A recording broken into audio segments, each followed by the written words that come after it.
नमस्कार दोस्तों, मैं विमलेश और मेरी कहानी। आज की कहानी है एक बगुला भगत की। कहते हैं न, बुढ़ापा 100 बीमारी का एक बीमारी है। जवानी बीत जाती है।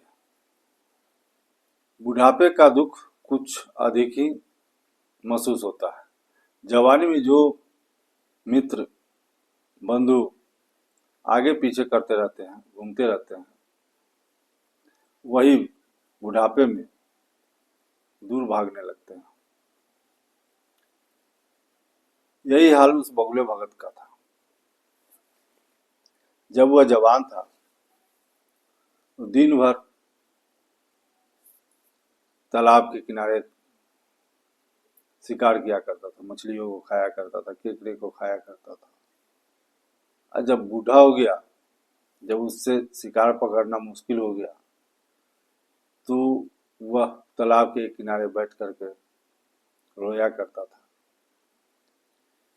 एक रोज एक केकड़ा उस बगुले को रोते हुए देखा। केकड़ा उसके पास पहुंचा, क्योंकि केकड़ा बहुत दयालु था। उसने कहा कि बगुला दादा, आप क्यों रो रहे हो? तब बगुला ने कहा केकड़े से कि केकड़ा भाई, तुम ही हो जो हमारे दर्द को समझते हो। जब तुम तो जानते ही हो कि मैं बूढ़ा हो गया हूँ, इसलिए मैं भगवान का भजन करता रहा, तो एक टांग पर खड़ा होकर के भगवान का आराधना करता हूँ। तो केकड़े ने पूछा, तो फिर रो क्यों रहे हो? तब केकड़े से कहा बगुला ने कि कल हमारी मुलाकात भगवान से हुई थी। भगवान कह रहे थे यह तालाब जल्द ही सूखने वाला है। उस समय से हमें कुछ भी अच्छा नहीं लग रहा। मैं सोच रहा हूँ कि जिस तालाब में मैं अपने सारा जीवन बिताया, उस तालाब की जीव जंतु जल के बिना मर जाए, यह हमें अच्छा नहीं लग रहा।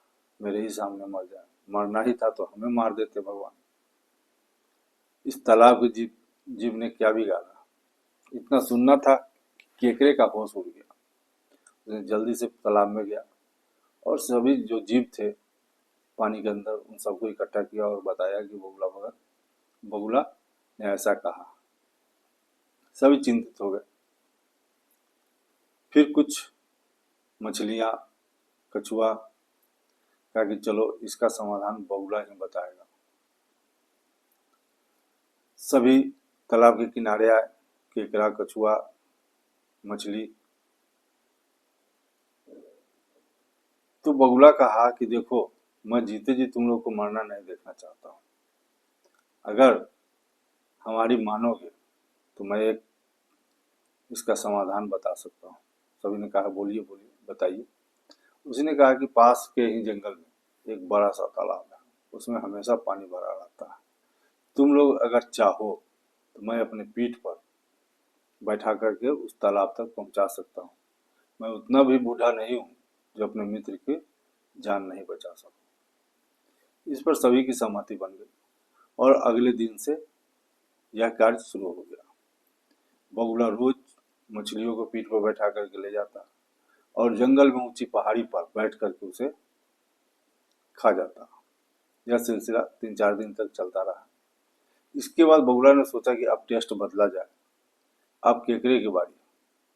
अगले दिन तालाब के किनारे पहुंचकर बोला कि आज केकड़े की बारी है, केकड़ा चलेगा मेरे साथ। एक केकड़ा को अपने पीठ पर बिठाया और उड़ता हुआ उसी जंगल में पहाड़ी के पास जा रहा था। तो दूर से ही केकड़ा देखा कि मछलियों की हड्डी का ढेर लगा हुआ है। केकड़े को समझते हुए देर नहीं लगी। फिर भी वह संयम से काम लिया और बगुला से पूछा, बगुला दादा, अभी तालाब कितनी दूर है? तब बगुला सोचा कि अब तो हमारे गिरफ्त में है ये, अब इसे सच बता ही देना चाहता हूँ।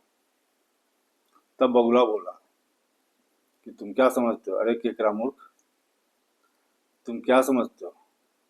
मैं तुम्हारे बाप का नौकर जो अपने पीठ पर लाद करके दूसरे तालाब में छोड़ने जाऊंगा? तो मैं बूढ़ा हो गया था, शिकार पकड़ नहीं पा रहा था, इसलिए हमने ये युक्ति बनाई और हम अपना पेट भरता रहता हूँ। बगुला ये सोच करके बोला कि केकड़ा तो कुछ कर नहीं सकता, लेकिन केकड़ा ने भी बुद्धिमानी से काम लिया। जो ही पहाड़ के नजदीक पहुंचा, केकड़ा ने बगुले को गर्दन दबा दिया और दूसरा पंजा उसके सांस की नली को दबा दिया। अब बगुला कहने लगा, अरे ये क्या क्या कर रहे हो? तब केकड़ा बोला कि अगर तुम अपनी जिंदगी की सलामती चाहते हो तो हमें उसी तालाब के पास जाकर के छोड़ दो, नहीं तो तुम्हारी जान, मैं तो मरूंगा ही, साथ में तुमको भी मार कर ही मरूंगा। बगुला के सामने दूसरा कोई चारा नहीं था। उसने फिर तुरंत वापस हुआ और उस तालाब के पास जाकर के केकड़े को उतारना चाहा। तभी केकड़ा ने आवाज लगाया। पानी में जितने भी जीव थे दौड़ करके आए। क्या हुआ? तब बगुले की सारी कहानी वहां कछुआ, केकड़े और मछलियों को सुनाया। सभी गुस्सा हो गए और एक कछुआ उस बगुले को गर्दन पकड़ के घसीटता हुआ पानी के अंदर ले गया और पानी में जितने भी जीव थे क्षण भर में उसको नोच करके खा गया। इस तरह से बगुले भगत की अंत हो गई। कहानी छोटी सी थी। कहते हैं ना, करो कुछ ऐसा कि दुनिया करना चाहे तुम्हारे जैसा। नमस्कार।